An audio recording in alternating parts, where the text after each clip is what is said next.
Welcome back. It's another Friday afternoon. Oh, no, actually, it's morning, isn't it? 11 o'clock. Sensei Dave here with another Friday karate class. Oh, as always, our first few moments are waiting for friends watching live to come on. But if you're watching this a little bit later, you can fast forward to the part where the class actually starts. That's when you'll see me do the bow in. Or you can enjoy this first few moments of entertainment.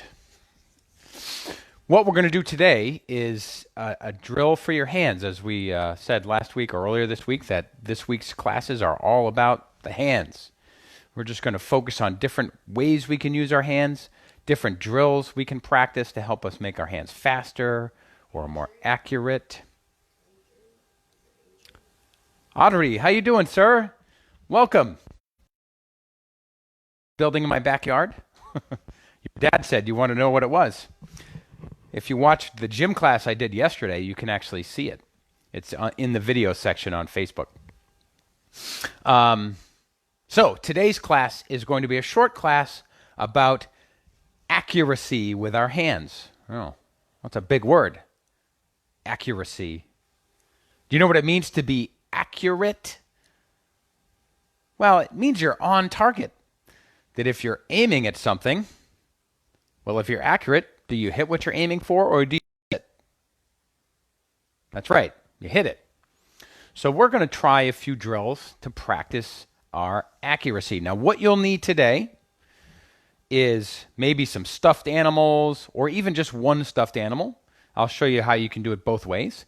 Maybe a partner, like a mom or a dad, because you might need somebody to throw stuffed animals or pillows or pads at you. And if you don't have that with you today, that's okay. Watch this video and watch the drill, and then you can practice it another time when you have everything you need, okay? But I'll show you both ways. So if you have at least one pillow or one stuffed animal with you, you can make it work that way. I have a big pile of them. I also have a partner. You can't see her, but Miss Farah is behind the camera, and she is going to be my stuffed animal thrower. Well, I want you to start by doing a little warming up. We always warm our bodies up before class. And I've probably heard me say it before, but it's probably true that your warm-up is, if not the most important part of your workout, it is a very important part of your workout. That you make sure you have a good partners. So get some stuffed animals together, get some pillows, right? I remember the time you threw your pillows or your stuffed animals all over your dad. That was pretty funny. So I know you guys have some stuffed animals. So I'm just loosening up my body. So while I'm loosening up my body, I hope you're getting ready. And I hope that you are also loosening up. Get your friends together. Now I'm doing my warm-up exercises like the moves I'm going to do in the class. See how I'm doing some punches? Because I'll be doing punches in the class. But these aren't my hardest punches when I warm up. They're just nice and easy and loose. I can do punches like this. Remember what we call these when you punch up like that? Did you say uppercut? If you said uppercut, you said it right. How about when we do a punch around like this? If you said hook punch, aha, you got it. Hook. And then if we just do straight punches with our hands this way, we have two different kinds. We have the jab with the front hand and the cross with the back hand. Hi, Stephanie. Welcome. All right, so just to review, some stuffed animals, or maybe some pillows, small pillows. If you have a partner who can throw stuffed animals to you, that would help too, okay? If you don't, that's okay. Just grab one, and I'll show you how you can do it that way. And as always, you can watch this video again later and practice this drill with a mom or a dad or somebody who's going to be your partner. And it's really fun if you take turns. All right, let's get started. I want to bow in, so I'm going to go to front position. Put my hands together, knowledge in the mind. honesty in the heart, strength in the body, and bow. Okay, so continuing our warm-up, let's do some kicks to get warm. Now, we're going to do arm work today. We're going to do strikes, but we still want to get our legs nice and warm. So get in your guarding stance with one foot back and do front kicks and then come back. We're doing nice and light front kicks, 10 with one leg, 10 with the other. And what I want you to try to do when you do your front kick is stick your leg out. See that I didn't just kind of flop it out there weakly. I sort of pushed it and then pulled it back. Okay? Let's do that 10 times. Ready? 1, 2, 3, 4, 5, 6, 7, 8, 9, 10. Ugh. And then try the other leg. Same thing. You know what I mean when I say push your leg? You lift it up in the flamingo, and then you straighten it out, and you hold it there for just a second, and you kind of push away from you. So you might see when I lift my leg up, I kind of lean a little bit like that to push my leg to the front. 10 times. Go. 1, 2, 3, 4, 5, 6, 7, 8, 9, 10. Whew. All right, shake them out. Nice. Let's do 20 jumping jacks. Okay, go.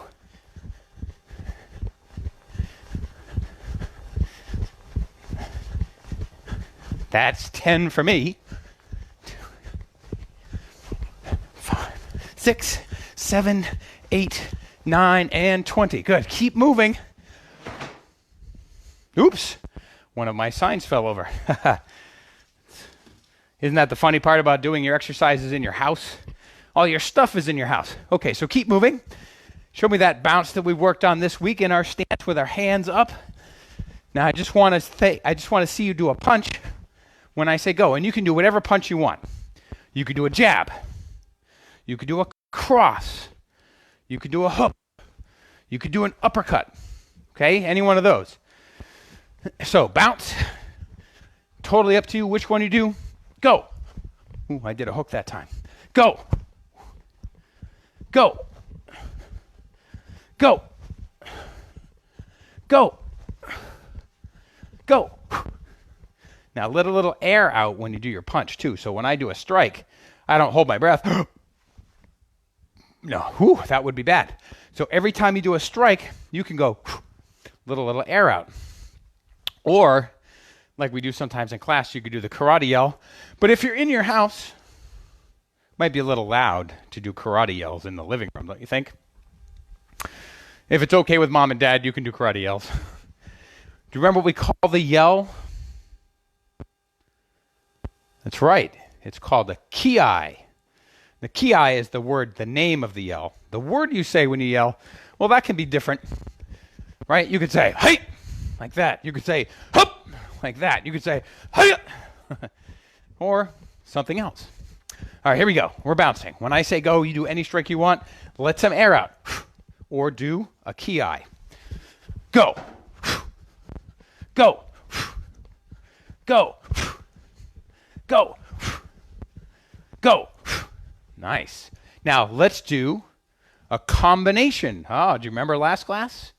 If you were here on Wednesday, we talked about doing combinations. So now you do a couple of moves together, or maybe more than a couple. I'll tell you what. Let's put 3 moves together in our combination. You make it up however you want, but each time I say go, you're going to go 1, 2, 3, right? Or 1, 2, 3. I did them all with one arm. Or 1, 2, 3. Or 1, 2, right? However you want. Be creative. Have some fun with it. I'm going to switch legs now, so my other foot's in the front. All right, here we go. Bouncing around. Go. 1, 2, 3. Ah, see how I did a jab, cross, uppercut. Okay, and I switched hands this time. Excuse me. I switched hands that time. Do. Go. Aha. Go. Keep bouncing. Keep bouncing. Go. I did all three with the same hand. Go. One more time. Go.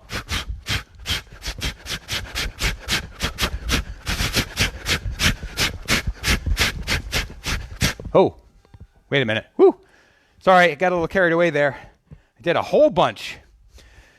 You could do that too, right? You could just stand up there and just practice. You know what's a fun way to do that is get in front of a mirror and then go like that. Or there's this cool thing they call shadow boxing. If you stand in front of a blank wall with a light behind you and you can see your shadow, you can stand in front of it and do all your moves and watch your shadow. Looks pretty cool. Kind of like my story about Bunjitsu Bunny that we did on Wednesday. Were some of you around for that story? Bunjitsu Bunny and her partner working with their shadows. It was kind of a funny story. Anyway, let me show you this drill. And this drill is about accuracy. Okay, now this time I'm going to use a partner. Miss Farah's got a big pile of stuffed animals right next to her, and she's going to throw stuffed animals in front of me. But wait, here's how this one works. Instead of throwing them at me, like we've done in some classes, I'm going to stand sideways like this, and she's going to throw them in front of me. And my job is to see if I can punch them while they go by. Does that make sense? Here, let me get a little closer so you can see it. I'm going to get down here like that. Let me just make sure you can see me. Can you see me? I think you can see me. All right, so if I get like this, a stuffed animal is going to come flying by in front of me, okay? Like that. And I'm going to have my hands up, and when it goes by, I'm going to see if I can punch it before it goes past me. So if I have a partner, they're going to throw them past you, and you're going to try to punch them like that, okay? Let's try it, Miss Farah. Go. Ooh. Oh, I got the bunny. Now, wait a minute. Before you go any further, make sure there's nothing in front of you that your stuffed animal is going to crash into, okay? Your mom and dad won't be too happy if you bump it into a lamp or something that will break, okay? So make sure you got space. I have some space. All right, here we go. Whoa. Whoa. Then you could do it with your hand open like a palm. Go. Yeah, that was pretty good. It was accurate. Sometimes you might miss. Oh, I just missed that one. I'm trying to punch him straight away from me like that. Oh, I missed that time. That wasn't very good. Ooh, that was good. That was a small one. Got that one. Now switch hands too. Sometimes use one hand. Sometimes use the other. See how you keep myself moving? Ooh. Don't stand totally still. The pillow, it could be a pillow too. It doesn't have to be a stuffed animal. All right. Whew. Now, that's how I did it with a partner. Let me show you how you could do this all by yourself with just one. So everybody who's got a pillow or a stuffed animal, go ahead and grab one of them. Let's see. I'm going to get, I have this cool pillow in front of me. See? I'll use that this time. Right? But it could be a stuffed animal too. So remember, this drill is for accuracy. We can aim at something, in this case, at something that's moving around, and try to do our punch so that we hit it accurately. So what I'll use my, you could use a stuffed, so if I use a stuffed animal, I'm just going to toss it up in the air in front of me and try to do a punch to it before it hits the ground. Okay? If I use my pillow, I'll do the same thing. I'll toss it up, whoop, try to do a punch, pick it back up again, toss it up in the air, whoop, and do a punch. Now, if you got a nice high ceiling or you're outside even, you could throw it really high, but you want it to fall down right in front of you, so as it comes down, you can do that punch. Okay? Let's see. I'm going to get something small. See this pig? If you use something really big, it's a little easier because you've got a big target. But if you really want to practice accuracy, you can practice with smaller and smaller and smaller things. So if you use something little like this, well, this is a lot harder to hit, don't you think? Yeah, I think so too. So you pick the size of the thing that you're going to try to target. Do you want to make it easier? Start with something big. That's okay. As you get better, shrink down to smaller and smaller things, right? All right, so I'm going to do the one animal version. If you've got a partner, you can have them throw animals across your face, and you try to punch them out of the air, okay? Remember, your partner's got to throw them in front of you like this so they go by the space in front of you. All right, here's me with my pig. Oh, haha, I got it. Let's try it again. All right, go ahead. You do yours too. Make sure you use both hands. Got that one. And I'm also trying to make sure I punch the animal straight. I'm not going to hit it up like this. I'm going to hit straight into it. So if I get it pretty accurately, it should go straight away from me. And you can use smaller and smaller things. Got to keep running. This makes me move around too. Throw my animal up. Oh, he bounced off the ceiling that time. Minecraft pig. Hoop. Hoop. I got to make sure I don't bump anything that will break. How about 2 more times? Good. And then think about all the different ways. All right, take a break. Think about all the different ways we could use something like this. So I can do this with my front punches, like we were just doing now, or my uppercuts or my hook punches. I could do it with my elbows. A really advanced version would be to try something like this, with your kicks. So you throw an animal up or throw a pillow up or throw a karate pad up in the air and try to kick it. Now these drills are about, what was that word again? What was that word? Right, accuracy. Being accurate. Hitting what you're aiming at. You know, there's a lot that goes with that. If I was going to try to hit this pig in the air, well, don't I have to be focused on it? Right, I have to look at it. So if before you can be accurate, you have to be focused. You have to really pay attention to what you're doing. If I'm going for that pig's nose, I've got to look at it and make my hand go where my eyes are looking. And that's how you become accurate. The more you practice, the better and more accurate you'll get. All right. Good job, class. So that was just a short drill on accuracy, something you can take and practice anytime you want. You don't have to wait for Sensei Dave. You've heard me say it before. Take time to practice all of these moves when it's not just class time, but when you've got some free time on your own. Did this take a long time? No, you're right, it didn't. You could do this for 5 minutes or 10 minutes, and that would be plenty. Do it a couple times a day or a couple times a week, and you've got your practice in. All right, class, let's finish up here. I've had a great time jumping around and punching stuffed animals with you. I'll have to apologize to them later. Now they're all over my living room in a big mess. So make sure you clean up your mess when you're done. Or Ari and Jack, just pile them on your dad, because I think that's where they go, right? Okay, Audrey, I'm glad you came. Stephanie, thanks for watching today. Anybody else who's watching whose name I didn't say, please let me know you were here in the comments, and I'll reply. I'll see you all next week. Next week, we're going to work on putting our hands and our feet together, and we're going to build bigger combinations. Show me how you do front position, knowledge in the mind, honesty in the heart, strength in the body, and bow. All right, class, have a great weekend. I'll see you Monday. Bye.